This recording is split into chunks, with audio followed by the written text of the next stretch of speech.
Hi, I'm Dave Clark. I'm one of the senior product managers at SquaredUp. I've spent the last 10 years helping build our dashboarding products, so I wanted to share just a few tips and tricks I've learned along the way about how to design awesome dashboards. Let's dive in. This is a SquaredUp dashboard, so we're off to a good start, but it's pretty functional. There's not much going on. Yes, I can see the list of tickets, I can see how many we've got open, and I can see the tickets by priority, but I think we can do a lot better. And I want to show you in this session how you can go from something like this, which is very functional, to something like this, which is hopefully more engaging and just generally more intuitive, as well as just talking about a few more advanced features that might help you along the way. So let's dive straight in. The first thing I want to talk about is how you can make your dashboards more engaging. And there's a few ways that I like to do that really easily. The first is to add your company logo. This can be great for shared dashboards that you're sharing with your team, or for management, for example. Additionally, as part of our kind of image tile, you can also use live diagrams. This lets you take architectural diagrams and make them live in SquaredUp. And the final way here is to add emojis. And emojis are a great way of just conveying meaning or adding emphasis. So let's take a look at what that looks like in SquaredUp. So here's the dashboard we started with. The first thing I'd like to do is add that image tile. So I can edit this dashboard, and I'm going to add it over here. So I can drag that in and create a new tile. And we'll use image here. So I can just upload any image I have locally. So let's take that logo and drop that in. Now, the live diagrams I mentioned here, if this was an SVG image with architecture and so on, you can also enable the health state option. So you can show the live health state of that architecture. So rather than just a static image, that diagram now becomes live, and you can drill down into it and so on. So that's a really good way to make dashboards more engaging. But let's add this image. I can hit save, and we'll get that logo there. Let's move that logo over here, and we can drag that up. Now these two tiles have shuffled down. If you haven't seen this feature already, tidy layout helps you get out of some of these jams. So I can hit tidy layout, and that dashboard shuffles back up. So starting to look a bit better. Let's now look at these emojis. So we have here a priority column and a status column. Now, if I look at these in detail, I can see low, medium, high, and so on, and closed and open, but it's much more useful to be able to see that at a glance. So if I edit this tile, I can come over to our columns tab. Now the columns tab is where you do all of your formatting, working with comparisons, working with custom columns that we're going to look at later. But for now, let's take a look at the status column. So this is just a string column. It just has the text open or closed in. If I click on this, I can edit this column. I can change the type. Maybe it's a date, maybe it's a number, or I can override the formatting. So by default, we're not doing any formatting here. What goes in is what comes out. But I can use our custom formatting option. And this custom formatting uses a JavaScript-like expression with this mustache syntax to let you customize that value. Maybe you're doing some math operations, maybe you're constructing other values. But in this case, all I want to do is add an emoji. So I can drop this expression in here. We're still showing the status, but I'm also saying if the status is closed, we're going to show a green tick. And I can see that preview there just above. So if I hit save, I can see that in the preview as well as in the table here now. So at a glance, I can see those tickets that are closed. Another use case here is priority, where you've got multiple values: low, medium, high, critical, and so on. So I can come in and say priority. We'll do that custom formatting option again. And here we'll paste in this expression. Now this is a little bit more complicated because I've got low, medium, high, critical, 4 states mapped over into priority, and then we're just still showing the text string as well. So if I hit save on that and hit done, you can now see those priorities coming through. So we're starting to look a little bit better. We can see that information at a glance, and we've got that logo as well. So moving on, there's a couple of things here that I think help you make your dashboards more intuitive. First up, we've got our custom palette option. So using color is a great way to convey meaning, and again that feeling of just at a glance you can see what's going on. Second, we've got formatting of values, so we can format values in an appropriate fashion, so not too many decimal places or significant digits, and also adding units where appropriate. And thirdly, I want to talk a little bit about picking the right chart. It's really important to use the right chart, and this helps make your dashboard intuitive. This isn't a definitive list. This is just a few things that I've seen and common mistakes that people typically tend to make. So first up, we've got our line charts. These are great for time series data and across time, then spotting trends, whether something's declining or just a seasonality kind of within that data. The main thing you want to do here is just avoid too many lines. As soon as you start to get more than say 5 to 6 series, overlapping lines and shading just starts to add to that confusion. Next, we've got our bar charts. These are really good for comparing values within a data set. Maybe you've got something like open and closed tickets or priority and so on, as we'll see in a moment. If you have got long category names, horizontal bars are a good shout, as it gives you a little bit more room just to fit that in. But always make sure your axis is starting from 0. It can just be a bit confusing if you've got an axis starting from somewhere else. And then finally, donut charts. Now these get a little bit of a bad rep within data visualization, but I think they do have a place. And it's important to use these when you're comparing parts of a whole number. So if all of the segments add up to 100%, or there's a specific kind of range there. Typically, you're not going to want more than 5 to 6 slices, maybe a few more for certain charts. But as soon as you get more than that, it starts to get a little bit messy and confused. And the important thing to remember with the donut chart is they're not good for precise comparison. You can't easily see the value, and you can't easily compare two different segments with another. Just proportionally get a feel for what's going on with that data. So with that in mind, let's see how we can put that into practice. So the first thing we want to look at is this donut chart. I can see, we've got tickets by priority, but it's a little bit hard for me to see the kind of at a glance values. I can broadly see, we've got a lot of medium tickets and everything else looks about equal, maybe critical less. We have got the legend turned on here. So if I look more closely, I can kind of see that. But I think in this case, a bar chart would actually be more useful. So if I switch to bar, it's a little easier just to compare those values at a glance. You don't have to look too closely to see where the tickets are kind of currently.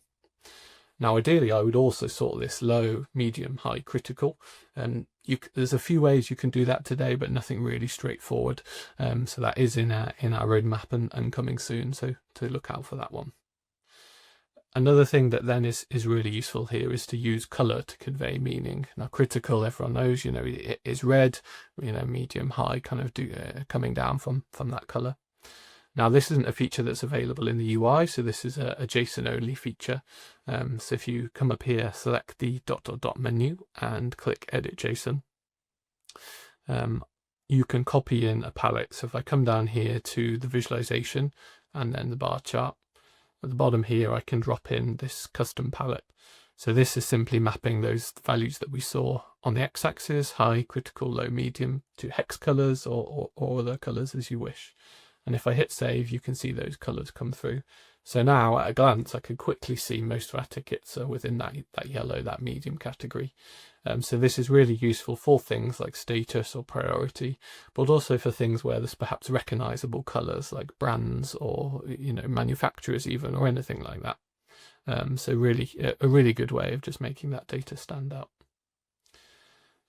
The other piece I wanted to then talk about is formatting values. So here we've got our number of open tickets, 26. We're showing by default 2 decimal places, which actually for a count like this, there's never going to be a decimal. So it's a little bit redundant. So I can edit this tile.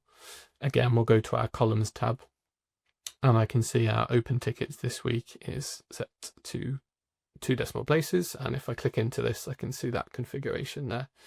Now, I just wanted to mention this is, you know, defaulting to number, but we do have many different options, you know, depending on the data you're showing. Maybe it's gigabytes and you want that formatted appropriately, or, you know, bits per second and so on. So setting the unit is really important based on whatever data you're working with. Now this is just a count, so we'll stick with number, but we'll drop it down to 0 decimal places. I can hit save.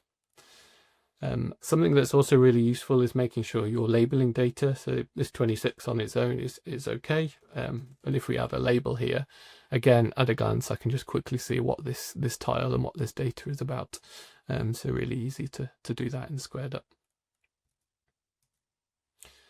So yeah, that's a little bit on making those dashboards more intuitive.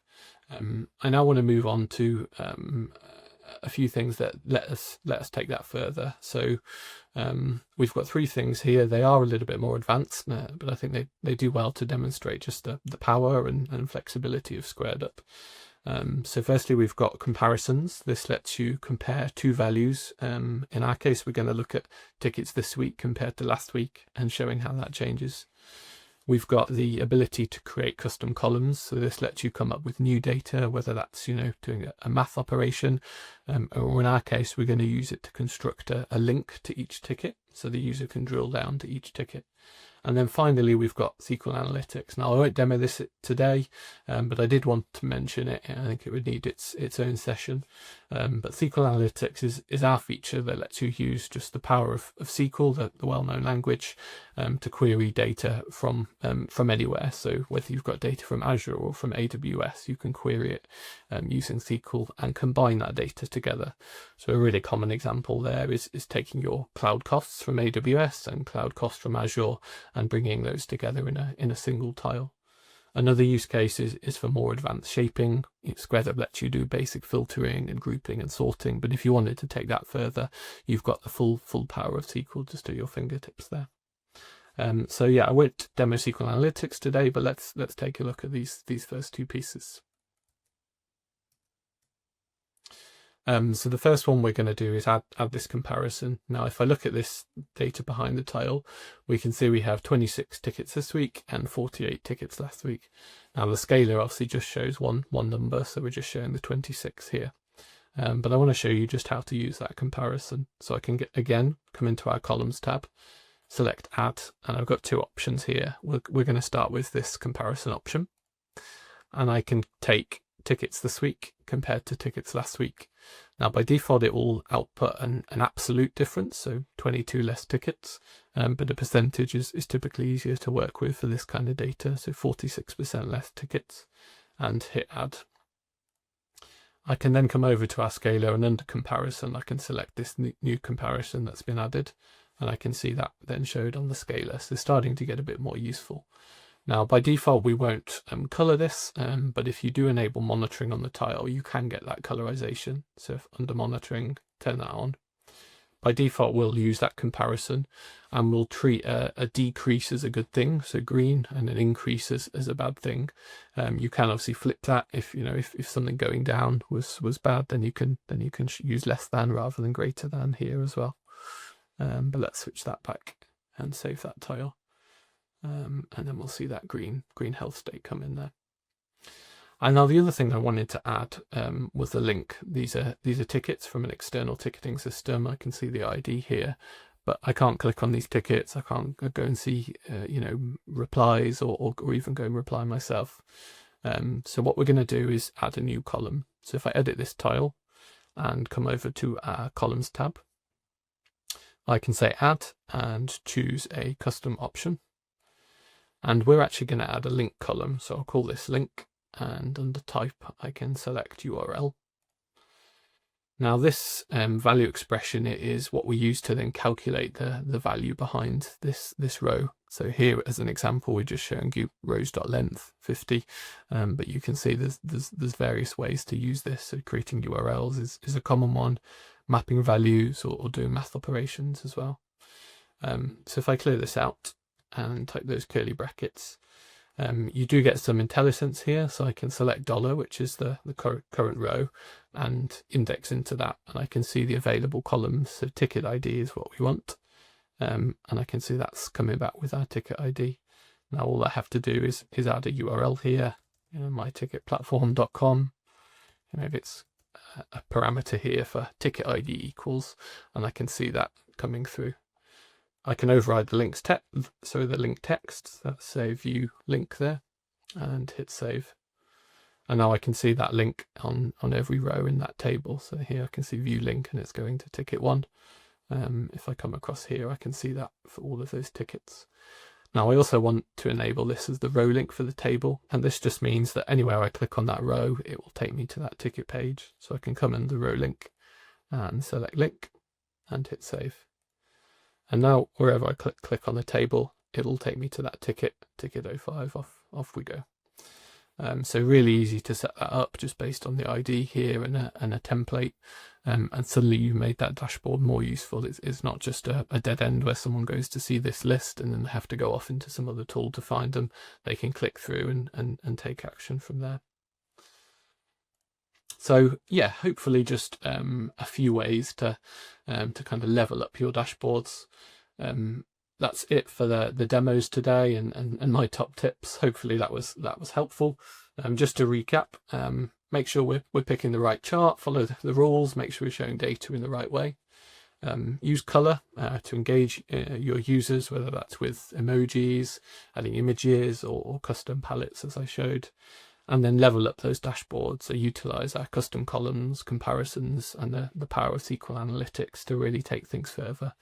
And if you get stuck, just ask for help. We've got a great community at community.squaredup.com, or do feel free to ping me on LinkedIn or reach out to our support team. But that's it for now. So thank you very much for your time and happy dashboarding.